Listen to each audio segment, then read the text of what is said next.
नमस्कार, मी प्रणिता बोरसे. आपण पाहत आहात TV9 मराठी सुपरफास्ट 50 च्या माध्यमातून नजर टाकूया महत्त्वाच्या बातम्यांवर.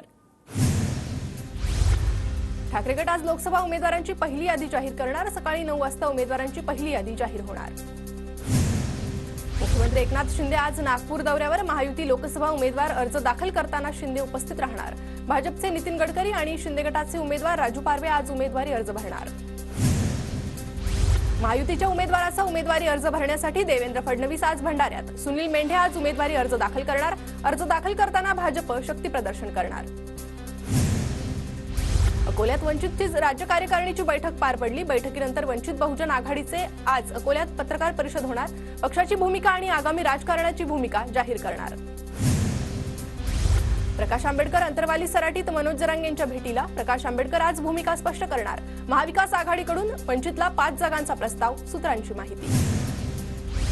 मराठा समाजाच्या बैठकीला वसंत मोरेंची हजेरी. 7 तारखेला वसंत मोरे मनोज जरांगेंची भेट घेणार. पुण्यात खासदार होण्यासाठी सकल मराठा समाज आणि वंचितनं सहकार्य करावं, वसंत मोरेंची भूमिका. शरद पवार गटाच्या पार्लमेंटरी बोर्डची आज मुंबईत महत्त्वाची बैठक. सुप्रिया सुळे, जयंत पाटील, अमोल कोल्हे, आव्हाडही उपस्थित राहणार. अजित पवारांच्या उपस्थितीत आज पुण्यात 3 मतदारसंघांची बैठक. माढा, नाशिक आणि सातारा मतदारसंघाचा अजित पवार आढावा घेणार. राज ठाकरेंच्या उपस्थितीत आज शिवतीर्थवर मनसेची बैठक. लोकसभा निवडणुका आणि गुढीपाडवा मेळाव्याच्या पार्श्वभूमीवर बैठकीचं आयोजन. भाजप नेत्या पंकजा मुंडेंचा आज केज दौरा. पंकजा मुंडे केजमधील स्वामी समर्थ मठात दर्शन घेणार. रामटेक लोकसभेसाठी काँग्रेसच्या रश्मी बर्वे आज उमेदवारी अर्ज दाखल करणार. काँग्रेसचे नेते सुनील केदार यांच्यासह इतर नेते आणि कार्यकर्ते उपस्थित राहणार. अमरावतीत नवनीत राणा उमेदवार राहिल्यास बंड करावं लागेल. मुख्यमंत्री शिंदेंच्या भेटीत बच्चूकडूंचा नाराजीचा सूर. अमरावतीतून नवनीत राणा संभाव्य उमेदवार. विजय शिवतारेंना शिस्तपालन समितीची नोटीस. विजय शिवतारेंवर शिस्तभंगाची कारवाई होण्याची शक्यता. पक्षविरोधी भूमिका मांडल्यानं शिवतारेंवर कारवाईची शक्यता. विजय शिवतारेंचा आज खडकवासला आणि वारचा दौरा. शिवतारेंच्या विविध ठिकाणी भेटीगाठी. नागरिकांशी संवाद दौरा. सुनेत्रा पवारांचा बारामतीत गावभेट दौरा. लोकसभा निवडणुकीच्या पार्श्वभूमीवर सुनेत्रा पवारांच्या भेटीगाठी. अजित पवारांनी वेगळा निर्णय घेण्यामागे अनेक कारणं. परिस्थिती काही सांगून येत नसते. अजित पवारांनी वेगळा विचार केला तर काय चुकलं. भोर तालुक्यातील गावभेटी दरम्यान सुनेत्रा पवारांचं वक्तव्य. पुण्याच्या भोर तालुक्यातील विविध भागातील राष्ट्रवादीच्या नवनिर्वाचित पदाधिकाऱ्यांना सुनेत्रा पवारांच्या हस्ते नियुक्तीपत्र वाटप. लोकसभा निवडणुकांच्या पार्श्वभूमीवर जबाबदारी देण्यास राष्ट्रवादीकडून सुरुवात. सुप्रिया सुळे यांचं ताई आपली हक्काची हे नवीन प्रचार गीत प्रसारित. लोकसभा निवडणुकीच्या पार्श्वभूमीवर सुप्रिया सुळेंकडून प्रचार सुरू.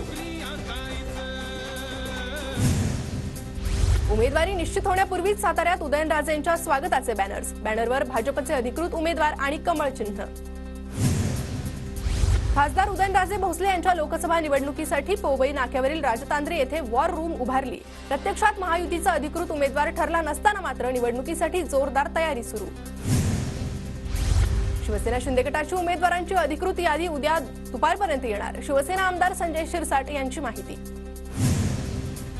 साताऱ्याच्या कराडमध्ये रविवारी इंडिया आघाडीचा मेळावा. इंडियाच्या मुख्य आणि घटक पक्षांचा संयुक्त मेळाव्याचं आयोजन. महायुतीमध्ये परभणीची जागा महादेव जानकर यांना सुटत असेल तर जानकरांनी धनुष्यबाण चिन्हावर लढावं. परभणीत शिंदे गटाचे महानगर प्रमुख प्रवीण देशमुख यांची मागणी. परभणी लोकसभा मतदारसंघातील 6 विधानसभा मतदारसंघात यंदा 1,37,000 नवीन मतदार पहिल्यांदाच मतदान करणार. परभणी लोकसभेत सध्या एकूण 21,16,704 मतदार. बीडमध्ये ठिकठिकाणी चेक पोस्टवर वाहनांची कसून तपासणी. निवडणुकीच्या पार्श्वभूमीवर गैरप्रकाराला आळा घालण्यासाठी जिल्हा प्रशासनाची कारवाई. मुंबईला पाणी पुरवठा करणाऱ्या 7 तलावांतील पाणीसाठा निच्चांकी असतानाही पाणी कपातीची गरज नसल्याची महापालिकेची भूमिका. पाण्याच्या स्थितीचा आढावा घेतल्यानंतर पाणी कपात न करण्याचा निर्णय. मराठवाड्यात पाणी प्रश्न गंभीर. टंचाईग्रस्त गावांसाठी जायकवाडी धरणातून पाणी सोडलं जाणार. विहिरी, नदी, तलाव आटल्यानं मराठवाड्यात पाणी प्रश्न अधिक तीव्र. धुळ्यातील शिंदखेडच्या अमरावती मध्यम प्रकल्पात मृत पाणी साठा शिल्लक. तालुक्यावर पाणी टंचाईचं सावट. शिव उड्डाणपुलाच्या पाडकामाला उद्यापासून सुरुवात. पुलाचं काम सुरू असताना लोकलच्या वेळापत्रकावर परिणाम होण्याची शक्यता. चाळीसगावात संतप्त नागरिकांचा मुख्याधिकाऱ्यांना घेराव. पालिकेकडून ओपन स्पेस सुशोभीकरणाचा कार्यादेश देऊनही कंत्राटदार काम सुरू करत नसल्यानं नागरिकांचा संताप. जालन्यातील चिंचखेड गावात शॉर्ट सर्किटमुळे ऊसाच्या फळाला आग, 2 एकरवरील ऊस जळून खाक, शेतकऱ्याचं मोठं नुकसान.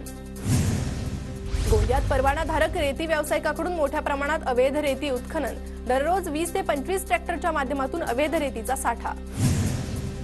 नंदुरबार लोकसभा निवडणुकीच्या पार्श्वभूमीवर मतदारांवर उमेदवाराकडून घोषणांचा पाऊस, सिंचन, शेती आणि आरोग्याच्या विषयांवर घोषणा. नंदुरबार जिल्ह्यातील जवळपास 9,000 मतदार घरूनच मतदान करणार, वयोवृद्ध आणि विकलांग नागरिकांना फायदा होणार. धुळ्याच्या शिंदखेड मतदारसंघातील 169 बूथवर कॅमेरे बसवणार, जिल्हाधिकारी महेश जामदाडे यांची माहिती. धुळ्यातील दोंडाई नगरपालिकेचा मुख्याधिकाऱ्यांचा मालमत्ता धारकांना इशारा, 30 मार्चपर्यंत मालमत्ता कर आणि पाणीपट्टी भरण्याचे आदेश. धाराशिवमधील दगडफेकीच्या घटनेनंतर पोलिसांचा शहरात रूट मार्च, नागरिकांना शांततेचं आवाहन, 125 पेक्षा अधिक अज्ञात आरोपींविरोधात गुन्हा दाखल, 3 जणांना अटक.